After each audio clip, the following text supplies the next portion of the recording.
My wife cheated on me in the worst way possible after our long happy years. If someone had told me a year ago that my wife would betray me in the worst way imaginable, I wouldn't have believed them. I thought I had a stable, happy marriage. I thought my wife, Marlene, was my best friend. I thought we had built a life together on trust, honesty, and love. I was wrong. Marlene and I met in college during our senior year. She was studying business management, a determined and ambitious woman with clear career goals. I was a computer science major, more laid back, focused on getting a solid job and living a comfortable life. We met at a mutual friend's party, and it didn't take long for me to fall for her.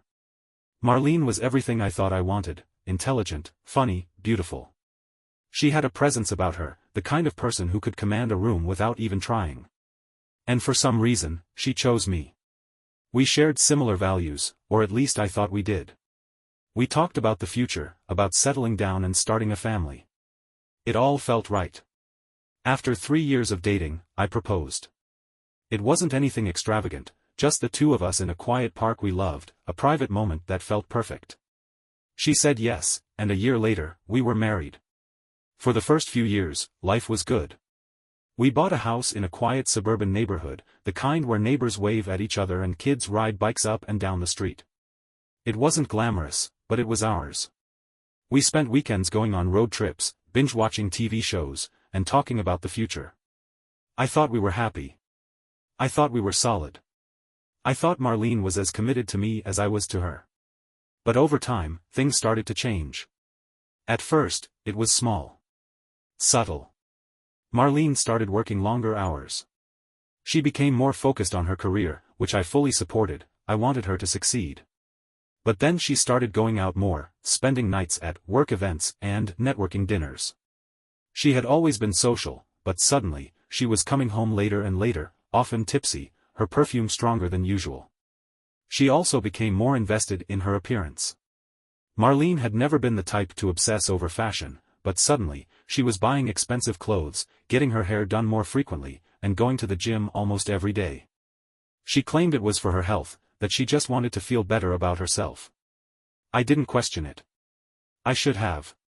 Then there was her phone. She became glued to it, constantly texting or scrolling through social media. If I walked into a room, she would quickly lock her screen or angle it away from me. If I asked who she was talking to, she would brush it off, just work stuff or Miriam from accounting. One day, my own phone went missing. I clearly remembered having it at the grocery store, but when we got home, it was nowhere to be found. I searched the house, the car, even called the store, but it had vanished. Marlene barely reacted. She just shrugged and said, "It happens.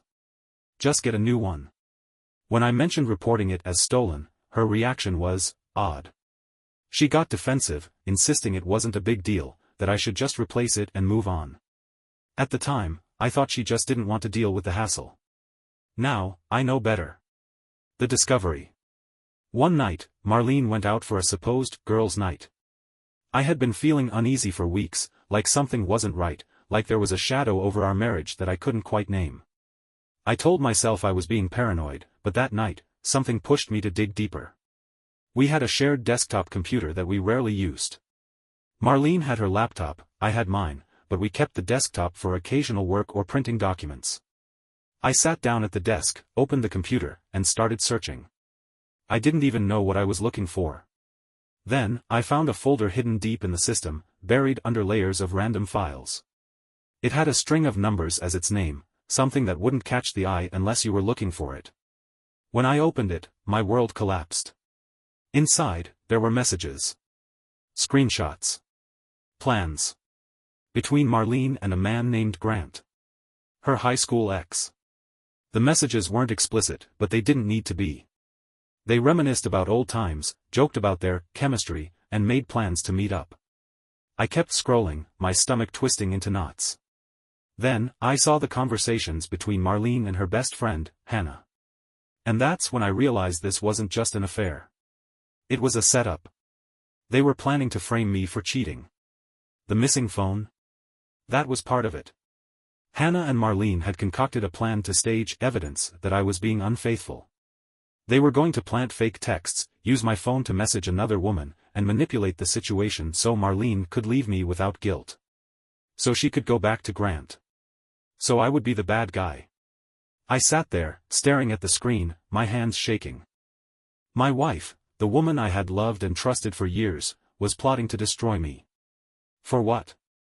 To go back to some high school romance? To make herself feel better about walking away? I don't know how long I sat there, numb, my mind racing. But eventually, something inside me clicked. I wasn't going to confront her. Not yet. I needed proof. I needed to be smart. I started taking screenshots of everything. I copied the files onto a USB drive. I emailed some of the evidence to myself in case anything happened to my computer. Because I knew Marlene wasn't playing fair. And if I was going to survive this, I needed to play smarter. I barely slept that night. Every time I closed my eyes, I saw the messages, the plans, the betrayal. The thought of Marlene and Hannah laughing at my expense, plotting to ruin me, made my stomach turn. But as much as I wanted to explode, to confront her, I knew I couldn't. Not yet. If Marlene and Hannah had spent months crafting this plan, I couldn't afford to be reckless. I needed to be patient. So I decided to play along. The next morning, I acted normal. I greeted Marlene with a tired smile and told her I had trouble sleeping. She barely acknowledged it, distracted by her phone as usual. I watched her from across the breakfast table, wondering how she could pretend like everything was fine. Had she ever loved me? Or had our entire marriage been a lie? She left for work soon after, giving me a quick kiss on the cheek, the same way she always did. I forced myself to stay still, to not flinch away. I didn't want her to suspect anything. As soon as she was gone, I pulled out my USB drive and transferred the evidence to a second location. Then, I called a lawyer. I wasn't going to let them win. Over the next few days, I started paying closer attention. I kept my tone casual whenever I spoke to Marlene, pretending I was just a clueless, loving husband. But behind the scenes, I was watching. And I started noticing things. Marlene wasn't just texting on her phone, she was deleting messages right after she sent them. She was keeping her phone on silent at home, only checking it when I wasn't in the room. She wasn't even trying to cover her tracks anymore, because in her mind, I was already trapped in her web. Then there was Hannah. She started coming over more often, acting too friendly, like she was trying to keep tabs on me. She'd casually bring up stories about other men who had ruined their marriages with cheating. I knew she was planting seeds, hoping I'd slip up or admit to something incriminating. It was all part of the plan. And I wasn't giving them what they wanted. Instead, I was collecting everything. I kept screenshots of every conversation I could access. I recorded phone calls where Marlene made vague remarks about our rocky marriage. I even started keeping a journal, noting every suspicious thing she did. Because when the time came to turn the tables, I wanted irrefutable proof. One night, Marlene was out, working late. I was alone at home, scrolling through the evidence I had gathered, when my phone buzzed. It was an unknown number. Normally, I'd ignore it, but something told me to pick up. Hey, is this Ethan? My heart nearly stopped. Because I knew that voice. It was Grant. Marlene's high school ex. I stayed silent, my mind racing. How the hell did he get my number? Listen, Grant said, his tone sharp. I just wanted to give you a heads up. I know about the test, man. I blinked. What test? He sighed. Come on. Don't play dumb. Marlene told me she's pregnant. And I already know it's mine. The room spun. Marlene was pregnant? And she had already told Grant the baby was his? But then, why had she told me it was mine? I took a slow breath, gripping the phone. If you know the baby is yours, why are you calling me? Grant laughed, a smug, infuriating sound. Because Marlene still wants to make sure you take responsibility. You know, just in case I'm not ready for that kind of commitment. I clenched my jaw.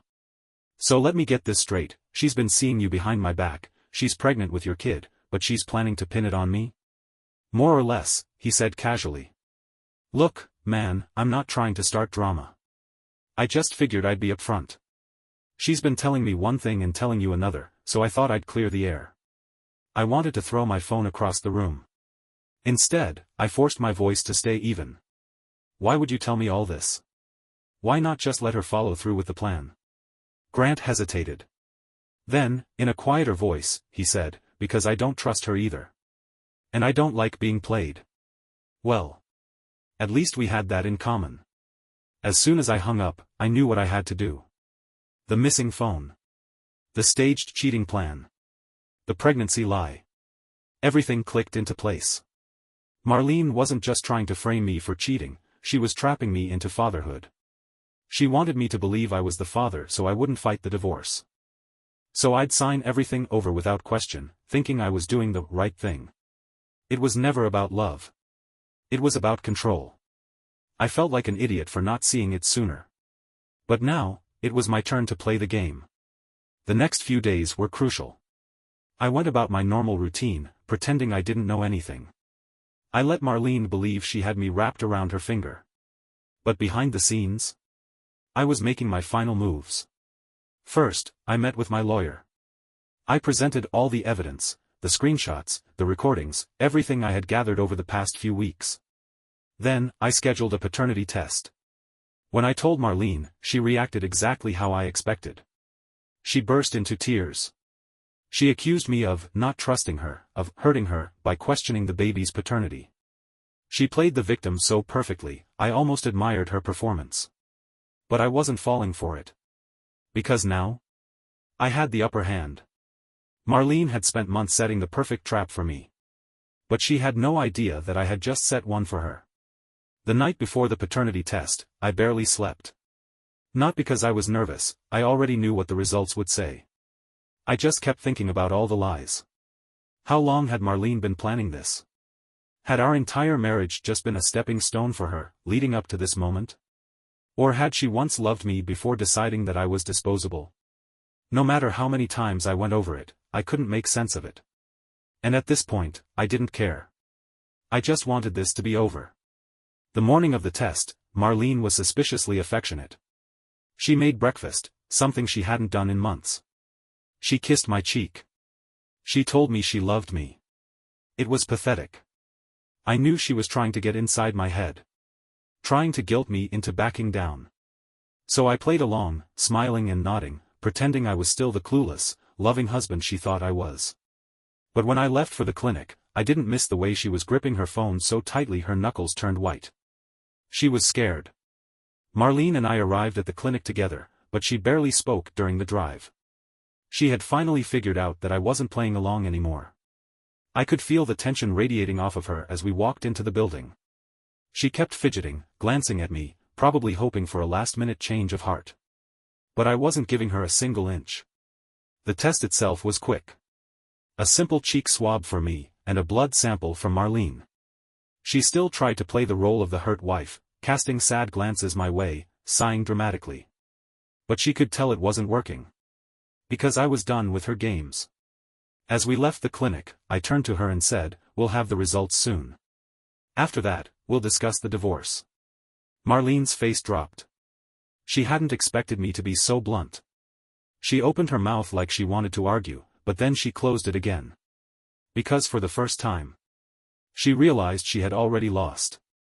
The next day, I came home from work and found Marlene sitting on the couch, a half-empty glass of wine in her hand. Her eyes were red like she'd been crying. I almost felt sorry for her. Almost. "You don't have to do this," she said softly, swirling the wine in her glass. "We can still fix this." I raised an eyebrow. "Fix what, Marlene?"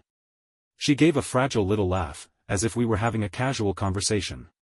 "Our marriage. I know things have been rough, but maybe this test is a sign. A fresh start." I stared at her. "You mean the test that you already know is going to prove I'm not the father?" Her smile froze. She knew. She knew I had figured everything out. For a few seconds, she just sat there, gripping the stem of her wine glass. Then, she inhaled sharply and placed it on the table. "You were never supposed to find out," she whispered. I laughed. Actually laughed. "That's the part you regret?" I asked. "Not that you cheated? Not that you and Hannah tried to frame me for cheating? Not that you were planning to use a fake pregnancy to trap me into a divorce on your terms? Marlene's eyes flickered with something, anger, guilt, maybe both. It wasn't fake, she muttered. No? I scoffed. Then explain to me why Grant called me the other night and told me you already told him the baby was his? She flinched. Her whole body froze for a split second before she recovered, sitting up straighter. So what? She snapped. You were already planning to leave. Why does it matter? I shook my head in disbelief. Do you even hear yourself? You tried to ruin my life, Marlene. You and Hannah spent months creating a plan to frame me. And when that failed, you tried to manipulate me into raising another man's child. Do you even realize how insane that sounds? She jumped to her feet, furious now. I did what I had to do, she yelled. Because you were just stagnant, Ethan. Our marriage was boring. You never did anything. And then I reconnected with Grant, and I. She stopped herself. But it was too late. Because she had just admitted everything. For a long moment, neither of us spoke. Then I exhaled, feeling lighter than I had in weeks. Good, I said. Glad we cleared that up. Marlene looked at me like she had just realized she was standing on the edge of a cliff. Ethan. No, I cut her off. We're done. You'll be getting divorce papers soon. You'll sign them. And you'll be out of my life. Her lips parted, but she didn't say anything. For the first time, she actually looked afraid. Because everything was unraveling. She had spent months setting up the perfect plan. She had been so sure she had me wrapped around her finger. That I would never suspect her. That I would never fight back. But now? Now, she was just exposed. Nothing left to hide behind. No more lies. No more control. I walked past her, grabbed my car keys, and left. I didn't need to hear anything else. Because, for the first time in months, I was finally free. After leaving the house that night, I drove aimlessly for nearly an hour. For the first time in months, I wasn't questioning what I should do. I wasn't second-guessing my instincts or wondering if I was being paranoid. Marlene had admitted everything. She had spent months planning to frame me, setting me up as the unfaithful husband so she could leave guilt-free. When that didn't work, she pivoted, trying to trap me into fatherhood with a child that wasn't mine. And now? Now, she was powerless. 2 days later, I got the call from the clinic. The paternity test results were ready. Marlene and I were required to pick them up in person, so I texted her the clinic's address and told her to meet me there. She didn't respond, but I knew she would come. She had no choice now. When I arrived, I found her sitting in the waiting area, her arms folded across her chest. She looked different. Tired. Defeated. Like she already knew what was coming. We were called into the office, and the doctor handed me the envelope. My hands didn't shake as I opened it. I was past that point. I unfolded the paper, read the results, and let out a breath I didn't realize I was holding. I passed the paper to Marlene without a word. She stared at it, her face pale, lips pressed into a thin line. She knew this was coming, but seeing it in black and white made it real. Finally, after what felt like an eternity, she whispered, "I thought maybe there was a chance." I laughed. Not because it was funny, but because I couldn't believe she was still trying to spin the situation like she had just made a simple mistake. "You knew," I said, standing up. "You knew the whole time, Marlene. You just didn't care." She didn't deny it. She didn't cry. She just sat there, gripping the paper, like she was trying to rewrite history in her head. I didn't give her the chance. I walked out of that clinic, leaving her sitting there alone. Over the next few days, I stayed busy with my lawyer, making sure everything was in place for the divorce. I didn't block Marlene's number, yet, because I needed her to sign the paperwork. But I ignored every call, every text, every desperate voicemail. I wasn't interested in her apologies. I wasn't interested in her explanations. I just wanted to be done. Then, finally, she sent me a text that made me pause. I signed the papers. I'll leave the house by the weekend. I stared at my screen, feeling nothing. Not anger. Not sadness. Just relief. I texted back one final message. Good. Then I blocked her number. With Marlene officially out of my life, I packed my things and left town. I had accepted a job offer in another city, a fresh start, a new beginning where I wouldn't have to be reminded of the mess I had just crawled out of. As I settled into my new place, I realized something. I wasn't angry anymore. I wasn't even bitter. I had spent so much time feeling betrayed, feeling trapped, but now, I was free. Marlene and Grant could have each other. They deserved each other. As for me, I was moving forward. And for the first time in a long time, I was actually happy.